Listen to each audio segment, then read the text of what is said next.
ఆ నెంబర్ చూడరా. రే బండి ఆపండి రా, బండి ఆపండి, బండి ఆపండి.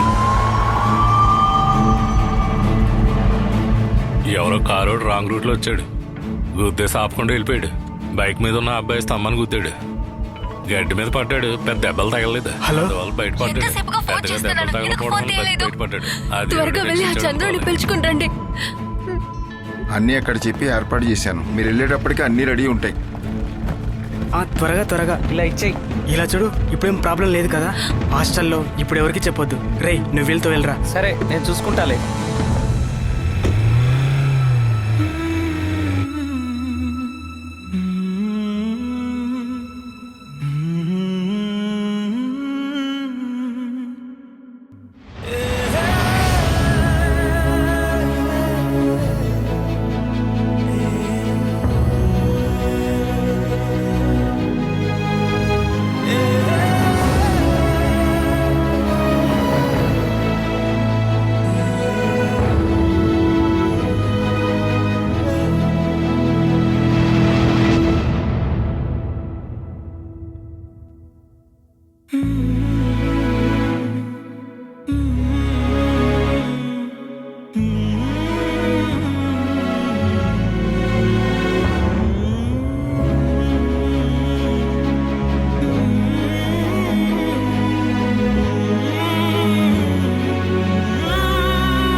ఇలా చూడండి, ప్రసిద్ధిగాంచిన న్యూరో సర్జన్ సుధీర్ని శ్యాముని చూస్తున్నారు. అతనికి ఏం జరుగుతుందో ఏమో అని మేమంతా ఎదురు చూస్తూ ఉన్నాం. ఆ డాక్టర్ సుధీర్ నాకు తెలిసిన మనిషే. పెద్దగా దెబ్బలేమి లేవంట, కానీ రేపు స్కాన్ రిపోర్ట్ వచ్చిన తర్వాత ఏ విషయం చెప్తానంటున్నాడు. ఓ కొంచెం డబ్బులు తీసుకొచ్చాను. వద్దు ఫాదర్, ఇక్కడ ఇవ్వాల్సిందంతా ఇచ్చేసాం. హరీష్ ఇంటి నుండి వచ్చేటప్పుడే తీసుకొచ్చాడు. కొంచెం మీకు ఇబ్బంది లేకుండా ఉంటే శ్యామ్ వాళ్ళ నాన్నని కొంచెం ఇంటి దగ్గర డ్రాప్ చేస్తే బాగుంటుంది. వాళ్ళమ్మని హాస్పిటల్ నుండి ఎవరు ఇంటికి తీసుకొచ్చారని చెప్పారంట. ఇక్కడ విషయాలు మేం చూసుకుంటాం. ఎవరి దగ్గర ఈ విషయం గురించి చెప్పలేదు. స్విమ్మింగ్ పూల్లో ఈత కొడుతూ జారిపోయి పడిపోయాడని చెప్పాం. తనకొకసారి ఫోన్ చేసి మాట్లాడు. తను బాధలో ఉండుంటాడు. నిన్న గుద్దేసి వెళ్ళిన వాళ్ళు బ్లూ బండిలో స్టిక్కర్ అంటించిన ఒక ర్యాలీ కార్ అంట. జాగ్రత్తగా వెళ్ళండి, కుర్రాళ్ళంతా ఇక్కడే ఉంటారు.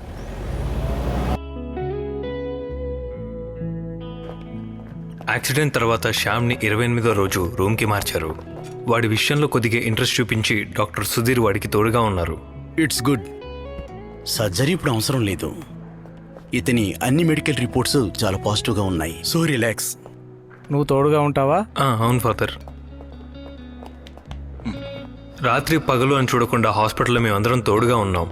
1 నెలలో డిశ్చార్జ్ చేస్తామన్న డాక్టర్ మమ్మల్ని ఒకసారి పిలిచారు. తీసుకెళ్లిన తర్వాత శ్యామ్ని ఎలా చూసుకోవాలో కొన్ని జాగ్రత్తలు మాకు చెప్పారు.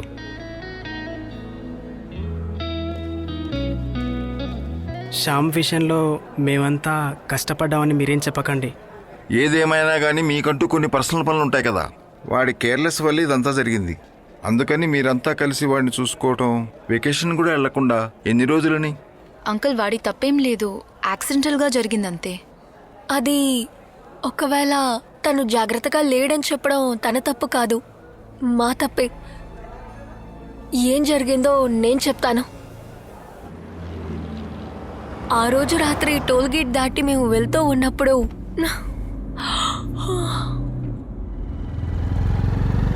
ఎవడో మన వెనకాల చాలాసేపు నుంచి ఫాలో అవుతున్నాడు. ఎవరు తను? అదిగో బైక్ లో గుద్దేసై ఎవడో సైడ్ కొట్టేవాడిలా ఉన్నాడు. హే మాయా, వాడు సైడ్ కొట్టేవాడు కాదే, వాడు శ్యామే. శ్యామ్, బండాపు. నువ్వు బండి కాస్త పక్క కాపు. అయినా నువ్వేంటి బైక్ లో ఇంత దూరం వచ్చావు?